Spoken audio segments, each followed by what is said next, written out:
quería daros la bienvenida, Carlos, Paco, por estar aquí hoy en esta edición, ahora sí saliendo de las catacumbas. Hemos tenido hace poco una en las catacumbas junto a Carmen Calvo, Eneco Andueza y Víctor Vázquez sobre el tema de los toros y la izquierda, que creo que es un tema importante y así lo pensamos en el Instituto Juan Belmonte, que hay que poner sobre la mesa.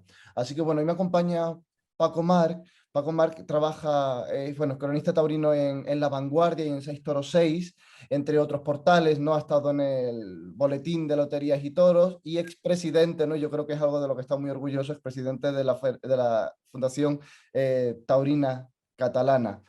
Eh, Carlos Marsal, por otro lado, quizá ya lo conozcáis, un poeta mucho más reputado, ¿no? Sobre todo por su Premio Nacional de Poesía en el 2002 y que después ganará al año siguiente, en el 2003, el premio en Loewe, y sobre todo fundador y coordinador de la revista Quites, ¿no? Que versa sobre literatura y toros.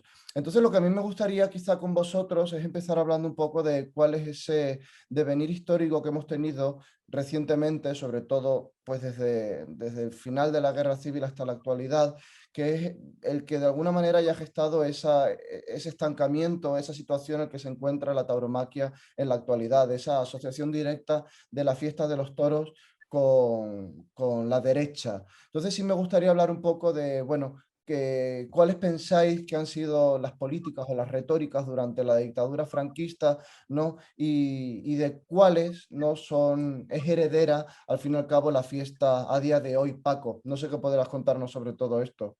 Bueno, si lo limitamos al periodo de la dictadura franquista, y que fue desde el final de la guerra, pasa como con todas las dictaduras, ¿no? Se apropian de lo popular.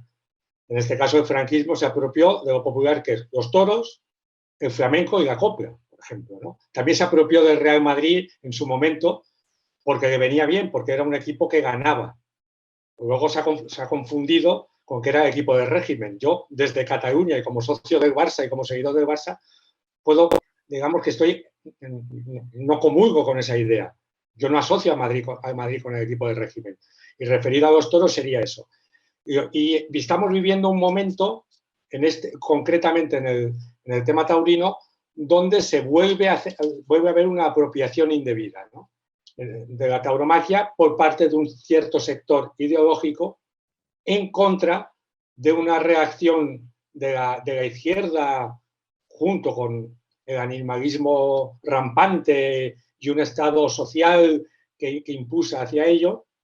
Y en esa amalgama, pues la tauromaquia, como ha sucedido a lo largo de toda la historia y en determinados periodos, por uno o por otro lado, está manipulada, vilipendiada y desde dentro incapaz de reaccionar con las armas y bagajes que le da su propia razón de ser. Carlos, además tú que eres experto en letras, quizás incluso puedas hablarnos de cuál ha sido la tradición taurina literaria en la poesía a lo largo del franquismo, cómo se ha relacionado, por ejemplo, con el eje de la izquierda, cómo es tu poesía taurina también, o cuál es tu perspectiva de cómo debería de ser la poesía taurina. Bueno, creo que Paco ha explicado muy bien el proceso por el cual las dictaduras se apropian no solamente de todo lo que es útil, sino de todo. Procuran de lo útil, de lo inútil y de todo. Esa es la enseña de cualquier dictadura, ¿no? La apropiación de todo lo que tiene que ver con la vida pública, con los espectáculos populares y, bueno, intentan también la manipulación de las conciencias. Bien, si a día de hoy la izquierda no se acerca a los toros o a algún sector de la izquierda, yo creo que solamente puede ser por dos cosas. O por analfabetismo absoluto del individuo de la izquierda que observa el fenómeno de los toros, o por asociaciones privadas, asociaciones personales, muchas veces, ¿no? En el primer caso, en el caso del analfabetismo, es obvio, ¿no? Es decir, es tener una mirada muy, muy limitada, muy estrecha. Asomarse a la historia y ver solamente la historia desde el 39 en adelante es completamente absurdo, ¿no? los que somos aficionados taurinos sabemos que la tauromaquia se fija tal y como la conocemos hoy, más o menos en el siglo de las luces. Bueno, desde entonces ha sobrevivido y ha pasado por periodos y regímenes de todo tipo. Por eso los toros yo creo que no son ni monárquicos, ni republicanos, ni de derechas, ni de izquierdas, ni de centro. Y eso es lo que en el fondo no puede perdonar a veces la izquierda y a veces no lo puede perdonar tampoco la derecha, ¿no? La segunda causa de la que hablaba es una causa privada. Ya que me preguntabas por la poesía, hablé de toros algunas veces con un amigo que era muy poco taurino, el gran poeta Joan Margarit, el poeta catalán, y me decía que para él los toros eran franquistas. Yo le decía, Joan, joder, ¿cómo van a ser franquistas los toros? Y cuando Manolete en pleno franquismo viaja a México y torea para todos los republicanos y se reúne con autoridades republicanas. No, pero es que yo lo asocio al franquismo y el franquismo yo lo asocio a los miedos de mi madre, al dolor de mi madre, a los bombardeos que me contaba, al miedo, a todo. Bueno, pero eso es una asociación privada, eso es como, no sé, como si yo asocio no sé, el bacalao yo qué sé, al dolor porque el pescadero de la esquina cuando yo iba me daba un cachete. Bueno, eso es una historia privada, algo que en el fondo es absurdo, ¿no? Bien, vivimos malos tiempos, desde luego, para que la izquierda se acerque a los toros, porque los políticos que están en el gobierno son antitaurinos, manifiestamente antitaurinos, ¿no? No sé si por analfabetismo, me temo que sí, o por también asociaciones de tipo individual, de tipo sentimental. Puedo apostillar un poco sobre lo que decía Carlos. Es que aparte, partimos de esa confusión y manipulación históricas, pero además, concretamente en lo taurino y concretamente adscrito al ámbito de la izquierda, el célebre compromiso que se le reclama a los intelectuales, el compromiso de los intelectuales, un posicionamiento político y social en determinadas circunstancias, en España, desgraciadamente, ese compromiso que se pretende de los intelectuales en el tema taurino, la mayoría de los que se pueden identificar con la tauromaquia o que en privado, o como Aznar, ¿no? Cuando en la intimidad se reconocen aficionados, o por lo menos no contrario, han echado la patita atrás cobardemente. Hablaba Carlos de posicionamientos individuales. Yo creo que ahí también hay un posicionamiento individual de cobardía, porque voces que tienen una trascendencia social, como artistas, como gente de la cultura, estamos reclamando a la gente de la cultura posicionamientos políticos, que si la guerra, que si la guerra, lo que sea. Y concretamente en el tema taurino, son muy pocos los que, no digamos constantemente, pero simplemente no han echado la patita atrás. Al contrario, muchos que hace unos años todavía hacían declaraciones o se les podía ver en alguna plaza de toros o escribían algún artículo, han desaparecido en combate, ¿no? ¿Por qué? Por comprensibles intereses individuales, porque a lo mejor no les contratan en las fiestas de los pueblos, pero incomprensibles compromisos intelectuales. De cobardía. Bueno, yo, Paco, tampoco lo tacharía de cobardía. Son, bueno, como has dicho, intereses privados, comodidad. La comodidad es uno de los factores bueno, más negativos en la historia, como sabemos, ¿no? La gente se acomoda y prefiere no ir a la guerra, no ir a las trincheras. La verdad es que hoy en día, con el aumento de las redes fecales, porque no son redes sociales,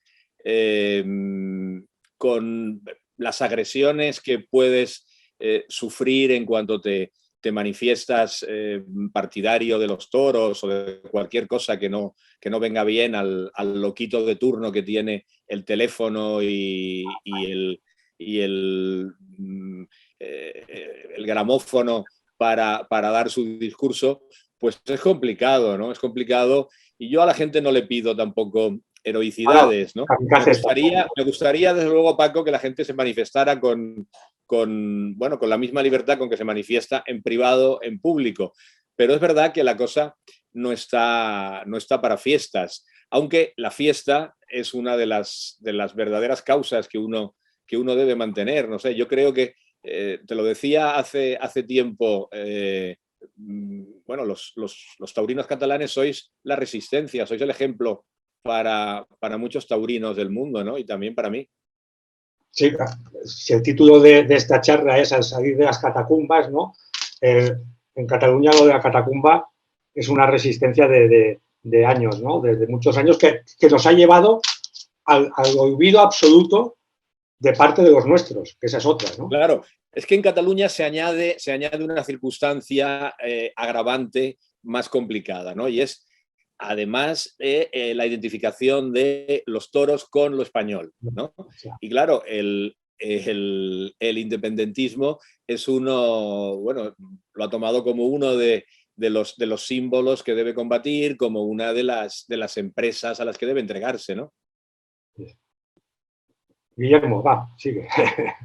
Bueno, a mí sinceramente me parece muy interesante todo lo que hemos comentado en relación al proceso de apropiación franquista y yo casi que marco casi como una meta utópica, ¿no? Que sería el de reapropiación, ¿no? Pues si ellos se apropian, nosotros también podemos reapropiarnos y es una práctica cultural que si hemos visto, lo has comentado, has hablado del flamenco, has hablado de la copla y sí es verdad que hemos visto paralelamente cómo han habido unos procesos de reapropiación, ¿no? La copla pues de alguna manera ha tenido toda una pervivencia, incluso hemos hablado de Carlos Cano ayer, tú y yo por teléfono, Paco, ¿no? Cómo encuentra de alguna manera un devenir. Pasa en Portugal, señores, pasa en Portugal, es decir, el fado se convierte de alguna manera en la proclama, ¿no? de la dictadura de Salazar y de alguna manera ellos consiguen, pues bueno, pues otorgarle cierta plasticidad y convertirlo en otra cosa, ¿no? Eso pasa con la copla, incluso cómo se inserta la copla dentro de, bueno, de ese mundillo heterodoxo, de lo LGTB, lo queer, ¿no? Cómo también funciona como un elemento musical clave en el cine, por ejemplo, de Almodóvar. Los toros también en Almodóvar, también yo creo que ahí sería necesario abrir un capítulo, ¿no? Entonces yo creo que de repente, pues, tendríamos que plantearnos esa opción, ¿no? Pues reapropiarnos la tauromaquia y la pregunta que yo quiero lanzar a vosotros es si veis factible tal y como está hoy y siento mucho que os lance yo mi opinión, creo que soy muy pesimista en ese sentido. ¿Creéis que sería posible un proceso de reapropiación de la tauromaquia por parte de la izquierda? Porque creo que estamos de acuerdo en que la tauromaquia también transporta toda una serie de valores que nosotros que somos de izquierda sí defendemos. No sé, Carlos, Paco, ¿qué pensáis? Carlos. Bueno, a mí la palabra reapropiación o apropiación no me gusta mucho. Yo diría la vuelta a la sensatez de que la izquierda considere, bueno, la fiesta de los toros como patrimonio suyo, como una de las pocas manifestaciones culturales españolas que, bueno, que son eternas, que son universales, que son profundas. Porque en el fondo, ya te digo, yo prefiero que la tauromaquia sea considerada, bueno, como patrimonio de todos. A los toros se acerca el albañil y el poeta lírico, el fontanero y el político, o debería, ¿no? Y eso es lo que prefiero y lo que más me gusta del espectáculo. Cuando decimos que algo es popular, es por eso, porque une lo dispar, une lo diferente. Igual que en un partido de fútbol los hinchas de un equipo vienen de donde vienen, cada uno de una condición social, de una religión, de una raza. Yo creo que esto ha pasado siempre en la fiesta de los toros, ¿no? El aficionado, bueno, es un aficionado y es un cirujano plástico y es tan aficionado a ese torero como el panadero de la esquina, ¿no? Entonces, yo creo que ese es el mejor espectáculo. Entonces, yo me gustaría una vuelta, un regreso a los ruedos, un regreso a la defensa de la fiesta por parte de la izquierda. Pero ya te digo, yo lo veo difícil mientras los jefes de los partidos políticos los señoritos del partido de turno no lo sean, ¿no? Yo conozco a muchísima gente del PSOE que es taurina y a muchísima gente, a muchísimos políticos en ejercicio, pero tampoco puede levantar mucho la voz porque el jefe no es taurino, ¿no? Y además de que el jefe no sea taurino, resulta que los socios de gobierno del jefe son profundamente antitaurinos. Entonces, mientras no cambien esas circunstancias, mientras la cabeza visible de los partidos políticos no sea taurina, va a ser difícil, va a ser más complicado.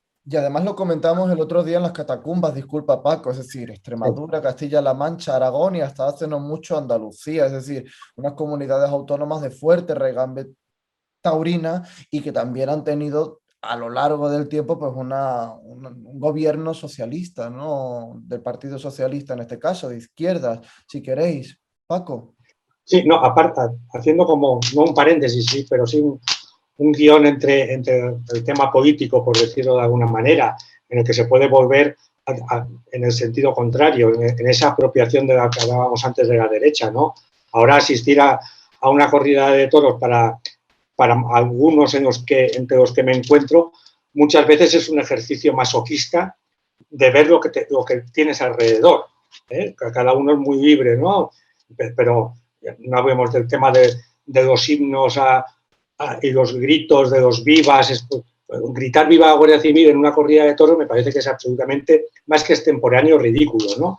Todo eso no es más que un caldo de cultivo que alimenta el discurso de la otra parte, ¿no?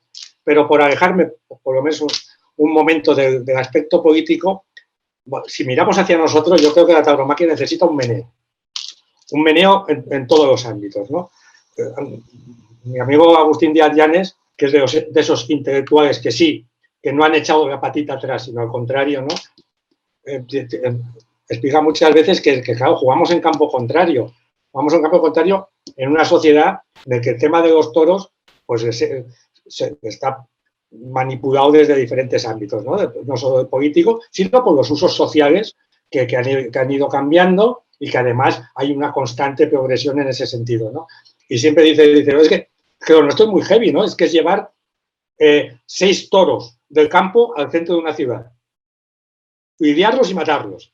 Entonces, que la sociedad quiera entender eso también supone un ejercicio intelectual que no todo el mundo, no solo no está dispuesto a hacer, sino no tiene, ni siquiera tiene por qué hacerlo, ¿no? Y más en un momento que todos nos lo dan machacadito, ¿no? Y que para qué vamos a pensar más allá, ¿no?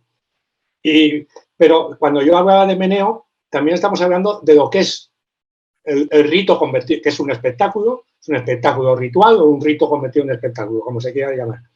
Entonces, en ese aspecto, hace unos años, Albert Serra, otro cineasta también comprometido, que ahora está rodando lo que él quiere que sea la mejor película de toros de la historia, que es de Bañolas, el mismo pueblo donde nació el apoderado de José Tomás, ¿no? Allí, en el Ampurdá, sopla la tramontana y muchas veces pues despista un poco los cerebros y gracias a ello, como demostraba Dalí, la gente está suficientemente trastocada para de verdad pensar en rectitud, ¿no? Pues al verse en las jornadas en la maestranza ya hace unos años, y no te hablo de hace 3 años, te hablo de hace 10 o 12 años, reivindicaba que una de las formas de pervivir esto de la tauromaquia es volviendo a las esencias. Volver a las esencias no significa ver caballos destripados en el ruedo, pero sí que ya que estamos hablando de un rito que tiene en la violencia una de sus razones de ser, una violencia que luego se trastoca en arte por la mano del hombre, ¿no? Pues volver a esas esencias quizá haría que lo minoritario que ya es ahora tuviera un sentido. Evidentemente chocaríamos con todos los parámetros de la sociedad que nos quieren imponer, pero ahí estaría no de sus vías de salvación, sino de sus vías de perpetuidad. Y luego, ya no digamos el negocio taurino. Si juntamos que ir a los toros ahora se ha convertido en un ejercicio lúdico, pero en un sentido laxo del término. A lucir palmito, exhibir pulseritas con la banderita y ser los más guays del lugar.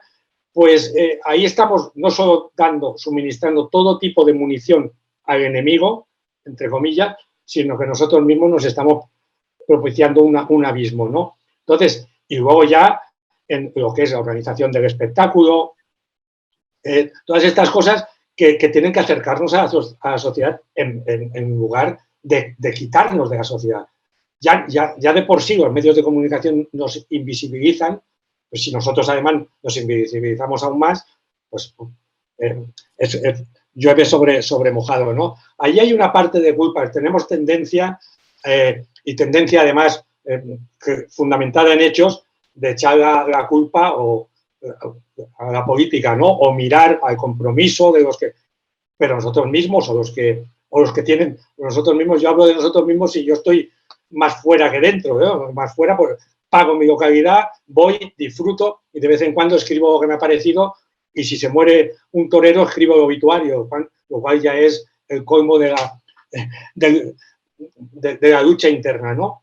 Pero los que de verdad están en ello, desde los profesionales hasta los organizadores de espectáculos, empresarios, tal, además en un momento tan complicadísimo en todos los órdenes, ¿no? O sea, en un momento complicado en el orden económico y social, unimos unas formas de actuar que son herederas de vicios de hace 10, 15, 20, 30 años, pues mal vamos, yo creo, ¿no? En ese aspecto, claro que ir a los toros a todos nos produce, ahora ya estamos con el desasosiego de la Semana Santa, pues el domingo de resurrección, pero en ese aspecto tiene que poner algo de su parte. El entramado taurino, me niego a llamarlo el sistema porque tiene una connotación peyorativa y yo no lo utilizo peyorativamente, ¿no? El entramado taurino, en el que caben todos, también los aficionados, pues dotarle de ese impulso regenerador de vicios adquiridos de cuando las cosas eran diferentes. Carlos. Sí, bueno, yo estoy muy de acuerdo con lo que dice Paco.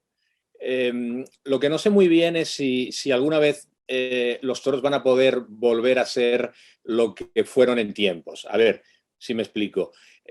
Yo creo que la edad de oro de los toros, bueno, no tenía como espectáculo en España ni probablemente en el mundo ninguna gran competencia, a lo mejor el circo, ¿no? Pero bueno, era un mundo sin televisión, era un mundo en blanco y negro, era un mundo sin tantas tentaciones para los espectadores, sin tanta facilidad para la distracción, sin tanta oferta de otras cosas, ¿no?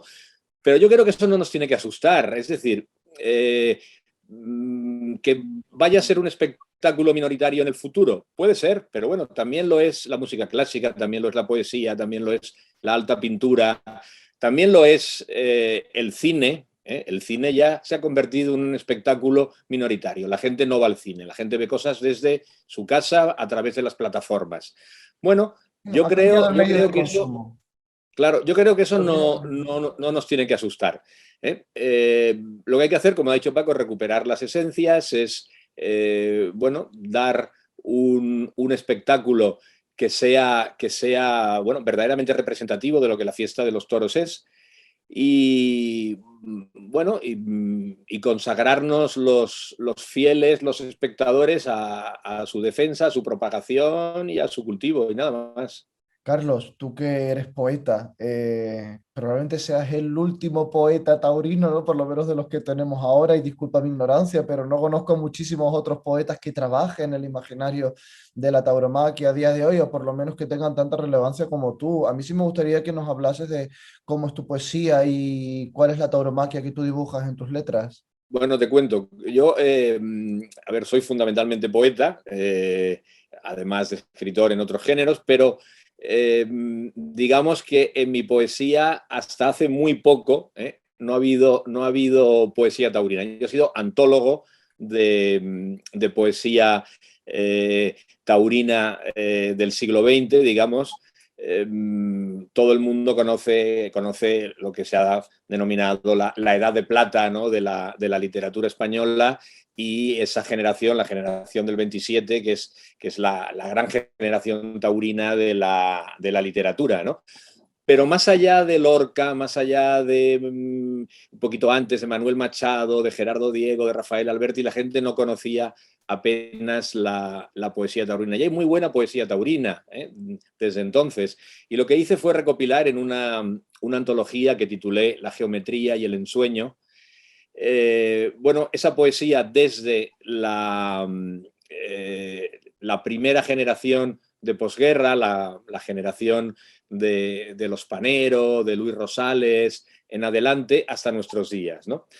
Bien, como digo, soy espectador taurino y taurino apasionado desde niño, pero no había conseguido escribir ningún poema.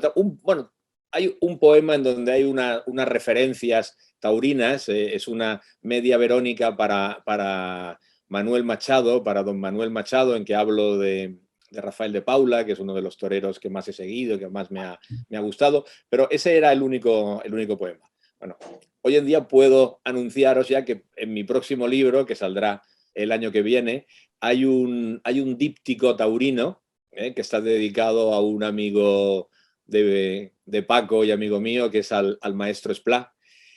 Y cuando digo maestro, es maestro en todo, es maestro en la plaza y es maestro fuera de la plaza, ¿no? Para mí un torero, y yo he entendido lo que significa ser torero en la frecuentación de Luis Francisco Esplá, va mucho más allá de la plaza, va mucho más allá de lo que es el rito de la corrida. Ser torero es una actitud vital, es una forma de estar en el mundo, es una forma de tratar a los demás, de vivir con la naturaleza, y todo eso lo he aprendido de Esplá, y por eso le dedico este díptico taurino, que va a aparecer en el número 3 de la revista Quites, que ya estamos preparando, y también en mi próximo libro, ¿no?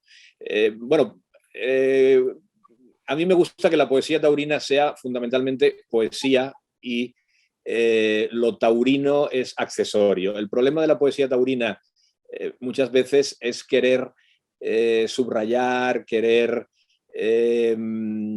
destacar lo taurino, y es esa poesía un poco folclórica o un poco estereotipada, en donde sí hay mucha chicuelina y mucho farol y mucha banderilla y muy poca poesía, ¿no? Bueno, la poesía, la alta poesía, está donde uno menos se lo espera. El poeta menos taurino de la generación del 27 sin duda era Lorca. Lorca, bueno, si lo comparamos con Alberti, y sobre todo si lo comparamos con Gerardo Diego, apenas sabía nada de toros. Sin embargo, el gran poema, la gran elegía de la poesía española, no de la poesía taurina, sino de la poesía española, desde, yo creo, las coplas a la muerte de su padre, de Jorge Manrique, es el llanto por Ignacio Sánchez Mejías, ¿no? Entonces, cuando hablamos de literatura, cuando hablamos de poesía taurina o de literatura taurina, lo que nos debe interesar es eso, que sea alta literatura. Has dejado bueno, pues, caer... Sí, Paco, no, perfecto. Un apunte a algo que decía Carlos. Carlos ha citado al maestro Esplá como referente no solo taurino, ¿no? Otro referente que está muy presente en la forma de ver el toreo y ver la vida que proyecta Carlos a través de su poesía o de su obra literaria o de sus aforismos. Hay el gran aforista que yo por lo menos tenga presente de la historia de la literatura española es José Bergamín. Pues los aforismos de Carlos, vamos, permíteme que no te voy a equiparar con Bergamín, ¿no, Carlos? Pero sí que es cierto que yo creo que están ahí olvidados y que la gente tendría que echarles un vistazo. Pero referente a Esplá, hay un vínculo entre Esplá y Carlos Marzal, que es Paco Brines, ¿no? Hablando de grandes de la poesía, y comprometido hasta el final con su defensa de la tauromaquia, es Paco Brines, ¿no? La cercanía literaria, personal de Carlos y del propio Esplá con Paco Brines, es esa simbiosis de la que estábamos hablando antes, del intelectual, con un compromiso cívico, más que político, un compromiso cívico y con la tauromaquia, ¿no? Eso es, digamos, ahí tenemos nuestra, no solo tenemos nuestro pasado, sino tenemos nuestro presente y sobre todo nuestro futuro. Falta que haya personajes con mayúsculas de la talla del propio Paco Brines o Espera en su ámbito o, disculpa Carlos, tú también, ¿no? No se trata de hacer peloteo ni tampoco ha venido a hablar de su libro Carlos, ¿no?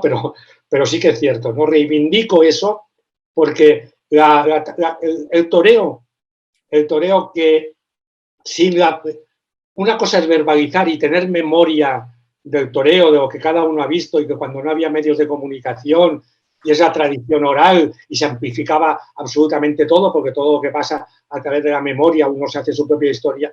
Ahora no, ahora tenemos los toros que se van a lidiar por la tarde, un día antes ya los han puesto a parir en las redes sociales, ¿no? Pero, sin embargo, desde dentro del toreo, la intelectualidad, la gente comprometida en ello, sí que tiene una labor preciosa, importantísima, yo diría que casi decisiva, para que ese mismo toma de decisiones del entramado taurino haga parte de la intelectualidad. Y sé que a veces suena mal, pero la intelectualidad con su obra, con su forma de estar y de ser en la vida, puede hacer que esa simbiosis nos pueda ayudar. Y eso es lo que yo, más que compromiso político, cada uno puede tener la ideología que tenga y no por ser uno o otro, pero sí un compromiso cívico, un compromiso intelectual, que los grandes nombres que todavía hay y que pueden seguir habiendo, pues eso es lo que puede aportar ese punto de que la sociedad vea que no es un ejercicio de tarados y de psicópatas, sino que se defienden desde su propia esencia, ¿no? Me alegra mucho, Paco, que cites a Paco Brines en nuestro penúltimo premio Cervantes, porque es verdad que fue un espectador permanente y un defensor acérrimo hasta el último día de su vida de la fiesta de los toros. Pero bueno, él hablaba siempre... Y durísimo en sus juicios sobre según qué cosas del toreo, ¿no? O sobre sí. Sí, no, y era un aficionado cabal, un aficionado ilustrado, un aficionado capaz de en la plaza de pitar al presidente cuando concedía una oreja que consideraba injusta y al mismo tiempo, capaz de deshacerse en elogios y en aplausos cuando la faena lo merecía. Pero él además decía que los toros habían servido en la formación de su sensibilidad. Él empezó a ir a los toros de muy niño, era compañero de colegio del hijo de Vicente Barrera, el gran torero valenciano, el padre del Vicente Barrera actual, ya exmatador, pero joven todavía. Y se escapaban del colegio de los jesuitas y se iban a la segunda naya de la Plaza de Toros a ver corridas, ¿no? Y él siempre contaba que los toros fueron un elemento tan importante, por ejemplo, como la poesía de Juan Ramón Jiménez, como la segunda antología poética, o como el descubrimiento de la poesía de Cernuda en la formación de su sensibilidad. Porque para el niño, para el adolescente, el espectáculo de colores, el espectáculo de música, de teatralidad, de danza y de rito que hay en el universo taurino es sencillamente maravilloso, ¿no? Sin embargo, y es otra de las paradojas, en su poesía solamente hay una referencia taurina y una referencia que no es feliz, digamos, ¿no? Porque es una referencia en un poema muy extenso suyo que se llama Relato Superviviente. Cuenta cómo sale una tarde de la Plaza de Toros de Valencia después de ver una corrida. Él no menciona al torero, pero es el cordobés el que ha toreado y que, según decía él, terminó por retirarlo un poco de los ruedos porque no era torero de su devoción y pensaba que había, digamos que convertido, había vulgarizado un poco el tipo de toreo que a él le gustaba, porque él era un devoto de Antonio Ordóñez. Para él su torero arquetípico fue siempre Ordóñez. Bien, entonces solamente hay una referencia taurina. Sin embargo, planeó durante muchos años y me habló muchas veces de ese tríptico. Quería hacer un tríptico taurino con el personaje del torero, del toro y uno colectivo del público, ¿no? Pero bueno, nunca los escribió. Sin embargo, sí que escribió algunos memorables artículos en prosa, sobre todo para la revista Quites, que codirigía, como he dicho entonces, y que estamos ahora reeditando. En el número 3 de la revista Quites van a aparecer todos los textos taurinos de que Francisco Brines publicó en los primeros 10 números de la revista, y vamos a hacer un homenaje con textos del maestro Esplá, con un texto mío de Paco Brines como espectador taurino y con más cosas, con fotografías. Así que va a ser un homenaje, creo, muy, muy interesante. ¿Me permites, Guillermo, una última puntualización a las palabras de Paco, por y por seguir en Valencia, la reaparición de José Tomás después de la jornada de Aguascalientes fue en la Plaza de Toros de Valencia. En el primer toro no pasó gran cosa. El segundo fue la apoteosis, después de que además el toro en el primer muletazo lo levantara por los aires y todo el mundo pensaba que iba a haber otra tragedia. Y la plaza Valencia, como escribía Joaquín Vidal, ¿no? En cualquier momento te montan una falla en los toros, ¿no? Se monta una escandalera a favor o en contra, ¿no? Pues se formó, hubo petición de las dos orejas y el presidente, con su rictus de policía amargado en el palco, no cambió el gesto y solo concedió una oreja. Yo estaba con Fernando Bergamín, hijo de José Bergamín y albacea de su obra, unas filas más abajo del palco presidencial, y Fernando había comprado una botella de agua que todavía no había abierto, ¿no? Un botellín de agua de plástico. Y en el fragor de tal, acaba la bronca y antes de que sonaran los clarines para que saliera el siguiente toro, veo que Fernando tira hacia atrás la botella llena con el tapón y se va a estrellar contra la baranda del palco presidencial, ¿no? Y en ese momento llama a su mujer y le dice: acabo de cometer el último acto terrorista de mi vida, pero he fallado, ¿no?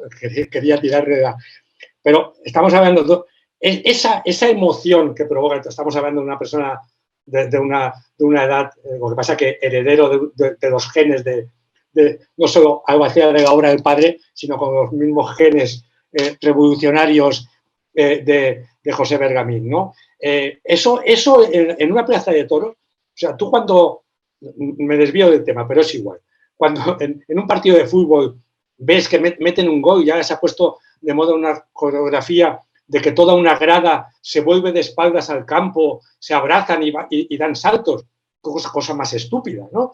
En cambio, la pasión en los toros, tanto en las broncas, antes hablaba una persona yo lo he tratado muy poco de cerca, lo he visto de cerca, pero el trato que ha tenido Carlos con Paco Brines, una persona de una delicadeza absoluta en su forma de estar en la vida, como Paco Brines, fuera un apasionado en una corrida de toros, pero un apasionado capaz de pitar al presidente o tirar una botella como Fernando Bergamín, pero no de imitar gestos goridescos como suceden en los campos de fútbol, ¿no? Esta educación taurina también hay que preservarla. Y la educación taurina, vuelvo a insistir, no es gritar ¡viva España y viva la Guardia Civil! Es emocionarte, reivindicar lo bonito, criticar lo que no nos lo parece tal, pero desde unos parámetros que no se dan en ninguna otra actividad cultural de carácter público, ¿no?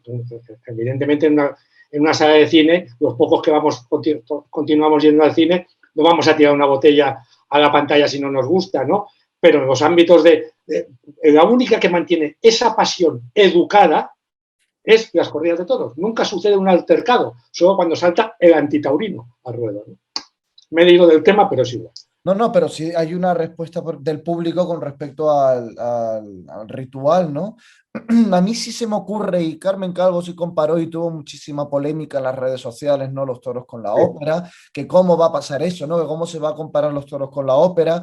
Pues bueno, igual que tú eres un apasionado del fútbol, pues yo soy un apasionado de la ópera y perdona que barra un poquito para mi casa, ¿no? Y sí, por ejemplo, sí he presenciado abucheos en un teatro de ópera y sí he visto gente emocionarse y yo casi como los veo un poquito desde fuera y digo, mira, parece que estuviesen en los toros, pienso yo, ¿no? Y personalmente sí es una emoción, un tipo de espectáculo que me transmite casi tanto como una corrida de toros.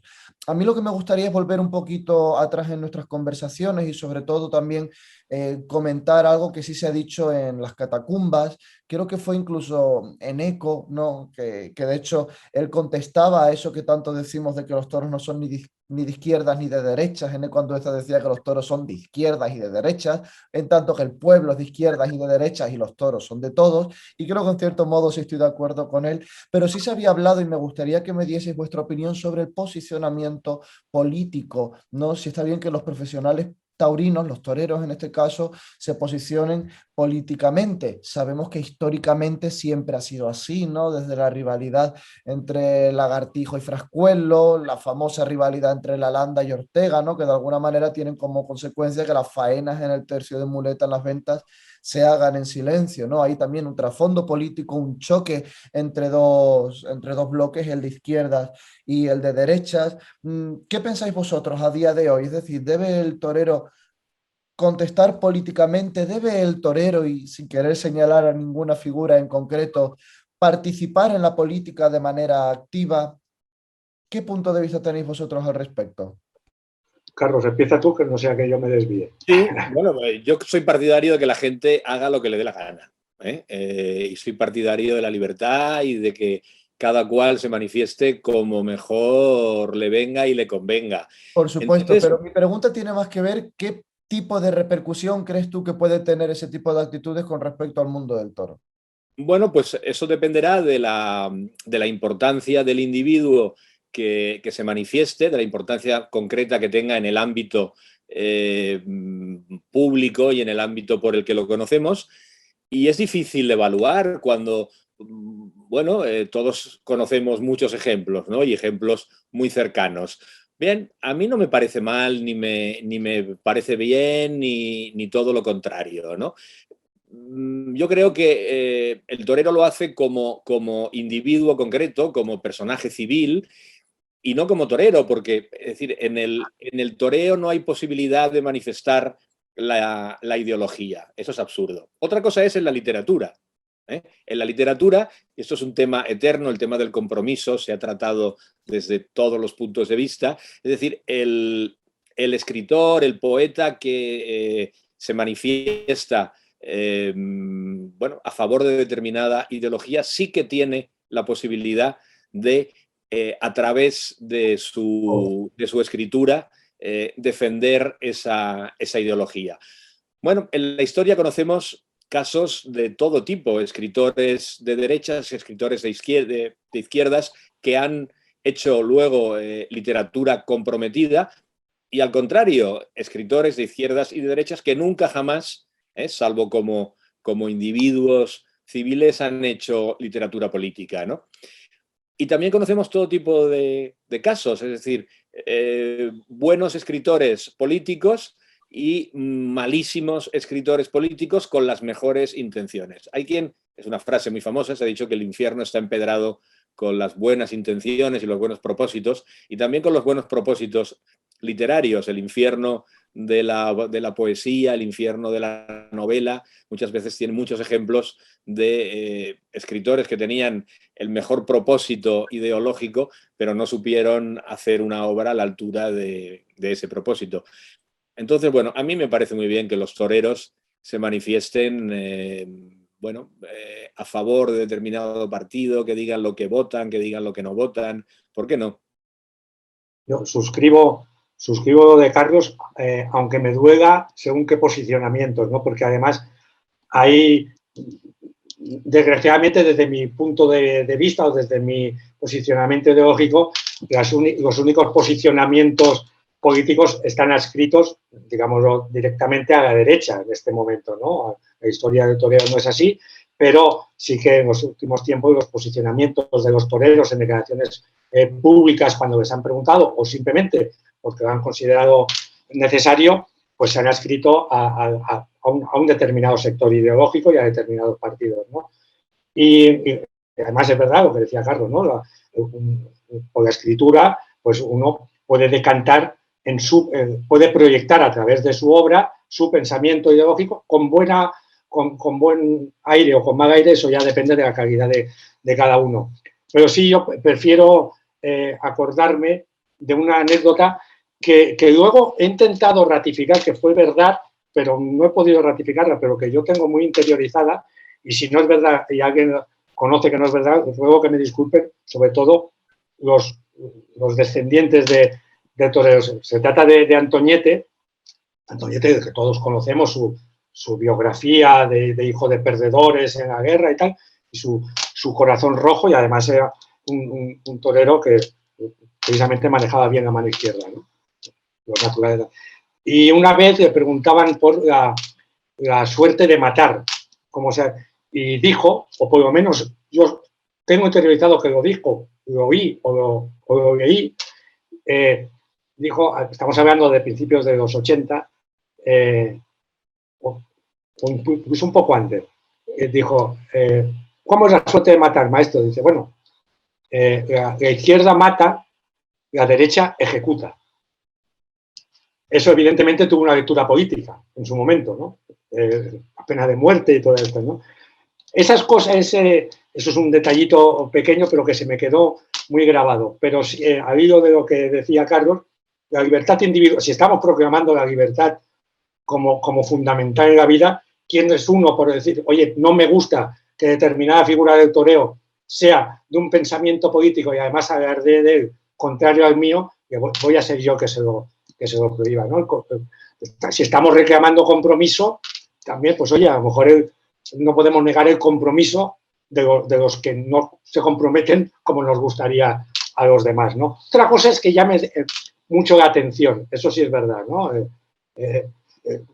Llevado al terreno también incluso me parece que en el libro de Rubén Amón hay un capítulo dedicado a ello, ¿por qué no hay toreros homosexuales o por qué no se identifican como tales, ¿no? Y pues bueno, pues yo creo que no pasa nada con adscribirse a una determinada ideología o manifestarse como eres tu opción personal y bienvenido sea. Otra cosa es que a veces nos duela como un amor que queremos mucho, que tenemos mucho amor, y dices, joder, pues en esto que yo tanto aprecio, ahí me has fallado, ¿no? Pues algunos nos fallan, pero ellos saben amar, ¿no? Se olvida todo en una media Verónica, en un trincherazo. Por supuesto. Un torero públicamente gay le vendría magníficamente a la fiesta de los toros. Yo creo que normalizaría muchísimas de las cosas que sabemos que están en el subsuelo del universo taurino. Y una cosa también, al hilo de lo que decía Paco. Es verdad que a mí también me duele, incluso a veces me molesta que determinada figura del toreo se acerque a un partido tan contrario a todo lo que pienso y a todo lo que creo, ¿no? Pero creo que hay un gran peligro, digamos que como la derecha no está teniendo ningún reparo, ninguna vergüenza en reivindicar la fiesta de los toros, que los toreros se acerquen a la fiesta de a los partidos de derecha y de extrema derecha, precisamente por eso, porque son los únicos que les hacen caso, porque dice, bueno, es que si la izquierda, yo soy de izquierdas, pero a mí la izquierda no me hace ningún caso, no me quiere, bueno, pues me voy a tener que ir con la vecina del quinto, con la de enfrente. Estamos arrojando en brazos de los otros. Sí. Claro. En ese sentido, creo que deberíamos sacar pues este tema, ¿no? Una especie de autocrítica que deberíamos hacer también desde la izquierda y decir de alguna manera por qué la izquierda ha abrazado de esa manera al animalismo? Hay una respuesta clara, pues bueno, pues cómo accede toda la lógica posmoderna, el sentimiento de culpa, ¿no? Que parece que fuésemos casi más protestantes que agnósticos, ¿no? Entonces, me gustaría sí que me comentaseis un poco eso, ¿no? ¿Cuál es la autocrítica que vosotros deberéis hacer o creéis que deberíamos hacer desde el posicionamiento de izquierdas, ¿no? ¿Por qué nosotros, la izquierda, hemos abrazado de esa manera el antitaurinismo, la causa Bueno, animalista? ¿Y qué debería esa beligerancia que ya alcanza niveles psicóticos de la izquierda con el tema de los toros, apuntaba al principio Carlos también, ¿no? Sobre el tema. Yo creo que una parte es eso, que lo rancio de la tauromaquia le ha dado un cierto pábulo a todo esto, pero luego, también lo apuntaba Carlos, ¿no? La ignorancia, el analfabetismo. Regodearse en el analfabetismo parece que también es una pátina porque es que no es más que analfabetismo lo que deja traslucir la izquierda en su posicionamiento antitaurino. Y más aún cuando lo camuflan con un animalismo que no insostenible, que no tienen ninguna razón de ser en su esencia como tal doctrina, ¿no? Por ejemplo, y sobre todo, además, es que no tienen referentes, igual que los taurinos alardeamos nuestros referentes culturales, que nos sirven en momentos complicados como estos para sacar pecho, es que ellos no tienen, actualmente, que es cuando tienen mayor beligerancia y mayor eco en su posicionamiento antitaurino, no tienen un referente intelectual. Fíjate, estamos hablando que uno de sus últimos voces era un científico, un biólogo del CSIC, un tal Jesús Mosterín, que lo sufrimos aquí en Cataluña sobre todo mucho tiempo, muchísimo, y que mucho. era absolutamente indefendible desde la primera hasta la última línea. Concretamente en Cataluña, en el Parlamento, cuando la discusión que dio lugar a la prohibición taurina de Cataluña, vinieron los a favor y los en contra, ¿no? Los a favor, resulta, antes hablábamos de la dejación del taurinismo, que a favor vinieron más franceses que españoles. Vino el alcalde de Arles, del Partido Comunista, vino el delegado de la zona del Partido Socialista, vino la parte del sudoeste, de la zona de Bayona, Dax y tal, donde vas a los toros y están adornados con icurriñas la plaza de Dax o la de Bayona. Y aquí de los taurinos nacionales los tuvimos que ir a buscar. ¿Y a quién encontramos? Esplá, entre los profesionales, Esplá, Joselito y Serafín Marín, que lo teníamos cerca, lo teníamos en Moncada de Reixac, ¿no? Dos o tres que alguno de ellos mejor no hubieran venido, entre ellos el empresario de la Plaza de Barcelona, que solo vino a pedir su dinero, la asociación catalán con el que pide dinero, pues el ejemplo es la cobardía y la economía mostrada por Bagaña. Y de los antitaurinos, sobre todo es eso, la crítica viene porque sí que teníamos referentes que podían haber venido. Se les llamó y no quisieron. Estamos hablando de hace 10, 15 años, no estamos hablando de ahora, ¿no? Pero es que la intelectualidad que da soporte al postulado de la izquierda en contra de los toros brilla por su ausencia. No existe. Vino, con todos mis respetos, el que era el director del Museo de la Ciencia en Cataluña, Jorge Basenberg, un personaje reputado en el ámbito científico, que ya ha fallecido, y en medio entró con un estoque en sede parlamentaria y en medio de la comisión blandió el estoque, sacó el estoque un poco más y le sesga el pescuezo a la presidenta de la comisión para explicar como gran argumento el daño que hacía el estoque, ¿no? Se echan en falta los referentes antitaurinos que sabían escribir en contra de los toros, ¿no? Y todos los tenemos en la memoria. Ahora se han quedado reducidos a la columna anual de Manuel Vicent, el pobre, ¿no?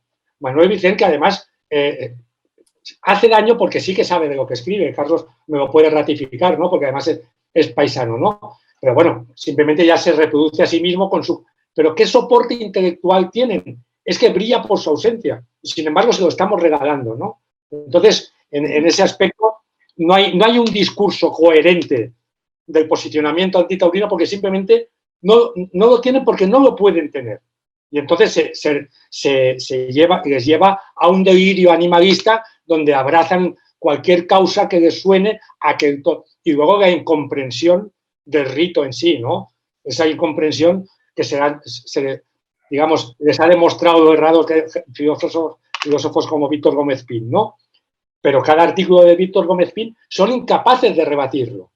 ¿Por qué? Porque les pone ante el espejo de su propia inanidad intelectual y su falta de argumentario. Entonces, si tenemos ese bagaje a favor nuestro, todavía peor para nosotros el no saberlo aprovechar. No tienen armamento intelectual para defender su posicionamiento desde posiciones animalistas que está comprobado que responden a intereses económicos de grandes multinacionales y mucho menos tienen un soporte intelectual para defender. Nosotros sí lo tenemos.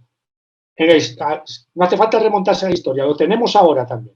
Y sin embargo somos incapaces de aprovecharlo. Pues ahí es un déficit que digamos, o lo subsanamos o lo minoritario del espectáculo, que ya es en sí mismo, cuanto antes decíamos, llevar 6 animales en medio de una ciudad, ya de por sí choca a estas alturas, pero si somos incapaces de explicar por qué han pasado esos animales del campo a la ciudad, por qué hay personas a estas alturas que se visten con sedas de multicolores y se enfrentan a ellos, si encima hay un grupo de 10, 15.000, 20.000 que van allí y van a glorificar un rito, no a ver cómo se perpetúa una matanza de un animal, tenemos el bagaje intelectual para hacerlo, tenemos la historia a favor nuestro, seamos capaces de hacerlo. Sí, mira, ahora que mencionabas a Manolo Vicent, el artículo antitaurino de Manolo Vicent es una tradición taurina anual, ¿no? Yo soy un devoto de Manolo Vicent, soy un gran admirador suyo, aunque no comparto desde luego su antitaurinismo, como él no comparte conmigo mi taurinismo. Bueno, pero yo creo que el triunfo de ese animalismo en el universo es un fenómeno muy complejo que tiene causas muy, muy distintas. Y el antitaurinismo, digamos que es una variante española de ese animalismo mal entendido que está triunfando en el mundo y que está triunfando en el mundo, creo, por causas muy distintas. Primero, porque se ha impuesto el modelo de vida urbano. Y la gente en la ciudad no sabe nada de un toro en el campo, no sabe nada de los animales, no ha visto nunca una gallina viva, cree que lo que come cae del cielo y no se cría y no se mata. Entonces hay también un profundo desconocimiento de lo que es la esencia de la vida, ¿no? Me parece que el animalismo tiene una raíz sentimental, no intelectual, ¿no? O una raíz, en ocasiones, de estética moral, ¿no? Se ha impuesto ese tipo de modelo, se ha impuesto en el universo, por desgracia, un modelo puritano que viene de Estados Unidos. Curiosamente, toda la izquierda animalista y toda la izquierda antitaurina está reproduciendo modelos de comportamiento que son completamente del puritanismo gringo más estricto, ¿no? Y me parece paradójico y me parece, que explica los signos de los tiempos, ¿no? La confusión y la amalgama de sin razón, con sentimentalismo, con cursilería.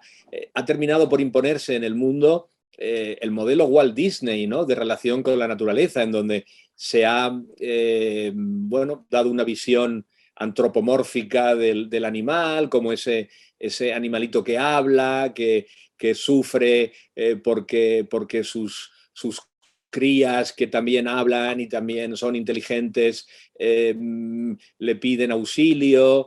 Y bueno, claro, si los animales son Bambi y el torito Ferdinando, pues apaga y vámonos, ¿no? Nos conduce y nos empuja a un mundo verdaderamente ridículo, ¿no? Un mundo que, como estamos viendo, por ese triunfo de lo urbano y por ese triunfo de lo puritano, no quiere saber nada de la muerte, no quiere saber nada, quiere apartar, quiere ponerse una venda en los ojos y quiere pensar que vivimos en el mundo de jauja y que las cosas, bueno, pues no son trágicas, que las cosas no terminan como terminan en el mundo. Y por eso, bueno, cada vez se trata de apartar lo más posible todo lo que suene a fúnebre, todo lo que suene a trágico, todo lo que suene a duro en el mundo, ¿no? Sí, pero tú fíjate la gran paradoja, la tenemos más visible en este momento que nunca en los últimos años, que es con la guerra de Ucrania, ¿no? Las televisiones, las redes sociales vomitan cadáveres continuamente, ¿no? Vomitan en el sentido de que los expulsan a nuestra visión. Estás hablando de que rechazamos la visión de la muerte porque además todo nos viene, digamos, asépticamente, sin embargo la tenemos en nuestro comedor, estamos comiendo y tenemos la visibilidad a través de la pantalla, Claro, pero precisamente eso no es una aceptación de la muerte, sino un rechazo, claro, que es la muerte convertida en un relato, en una ficción, convertida en una película. Una ficción que además luego tenemos las redes sociales. Tú pones una imagen de toros en Facebook, o que eso ya está trasnochado, lo pones en Instagram o en Twitter y te viene el censor de la red pertinente y te dice, estas imágenes están protegidas por tu sensibilidad. ¿Quieres verlas? Los muertos en Ucrania los vemos cada día, ¿no? O sea, y luego hay un fenómeno que yo me he fijado ahora concretamente con lo de Ucrania. No lo había visto en ninguna de las guerras recientes, ni mucho menos en las pasadas. O a lo mejor es una fijación mía. La cantidad de gente que huye del lugar de las bombas y huye en su propio país y se va a otros países y va con la jaulita de la mascota. Yo no había visto en mi vida, yo por ejemplo, me fijé el otro día, dije, voy a remontar y busqué material de fotos, de documentales del exilio republicano, cuando Machado con su madre atravesó la Junquera, ¿no? Que iba todo el mundo con una cesta, las mujeres con una cesta con un poco de comida, el hijo, los harapos que habían podido arrastrar, el saco. Ni Dios llevaba una mascota. Ahora la gente que huye de la guerra de Ucrania huye con los niños y la mascota. No es una crítica, pero es una constatación de que algo, vamos, lo tenemos complicado en ese aspecto. Bueno, es que el trato con el mundo animal se ha reducido al mascotismo, ¿no? Es decir, no se concibe otra relación, ¿no? Más que la relación con el periquito, con el perro, con el gato, o en los casos más disparatados, en la conversión de los animales salvajes también en mascotas, ¿no? La gente que tiene serpientes o que tiene crías de cocodrilo y luego las tiene que tirar por el baño porque el cocodrilo crece y amenaza con comerse al perro, ¿no? Y son además aspectos que sí que habría que contestar bastante desde el animalismo, que me da a mí la sensación de que el animalismo no contesta con la suficiente contundencia. No el tener un perro gigante en un piso pequeño en el centro de Madrid, esos huskies siberianos que tiene la gente en Andalucía a sus 40 grados en verano. Es decir, también hay toda una serie de elementos, o tenemos un trato con los animales o con las mascotas, que creo que sí deberían ser contestados con muchísima más energía que, por ejemplo, el mundo de la tauromaquia. Lo que sucede es que el mundo de la tauromaquia, al estar revestido de tanta estética y exponerse de una manera tan elevada, pues yo entiendo que levante muchísimas más ampollas. No sé si estaréis de acuerdo conmigo en esto, ¿no? O por lo menos se explicita muchísimo más que, bueno, que quien pueda tener en su apartamento, como bien has comentado, Carlos, un cocodrilo o una serpiente o el animal o un algo, tener un apartamento de 40 metros cuadrados, algo que es una aberración, ¿no? Chicos, pues yo quería sobre todo dar cierre a esta edición fuera ya de las catacumbas, deciros que bueno, que me parece que hemos contrastado ideas la mar de interesantes y sobre todo, Carlos, bueno, estoy ya deseando leer esa nueva poesía taurina, ¿no? Que por primera vez, según nos has contado, pues va a salir a la luz.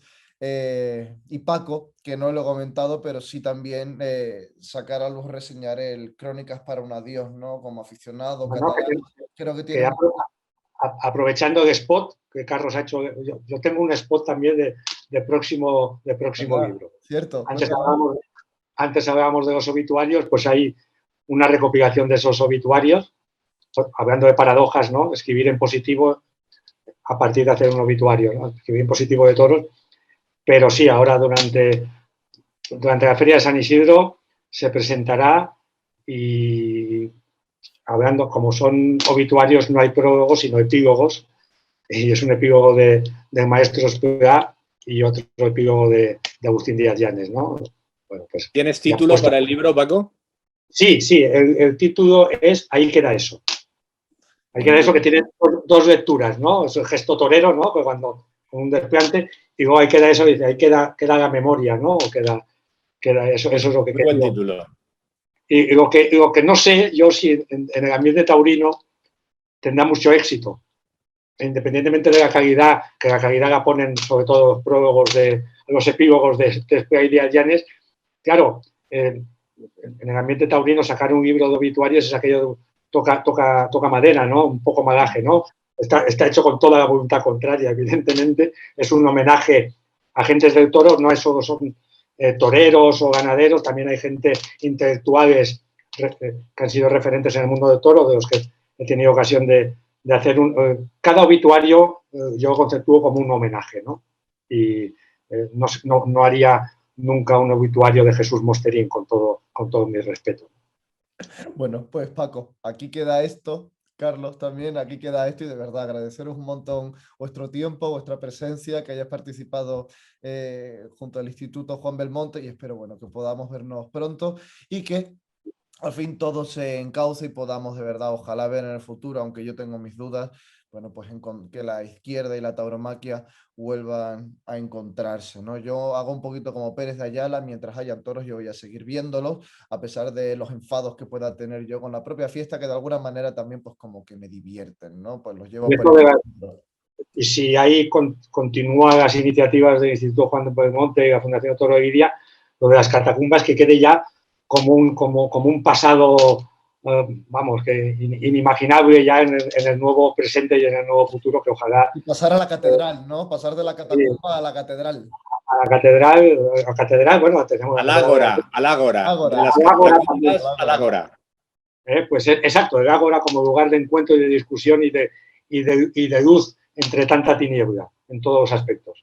Chicos, pues muchísimas gracias de verdad y nos vemos pronto, ¿vale? Y estamos encantado, felicitaciones también por la iniciativa del Instituto Juan Belmonte.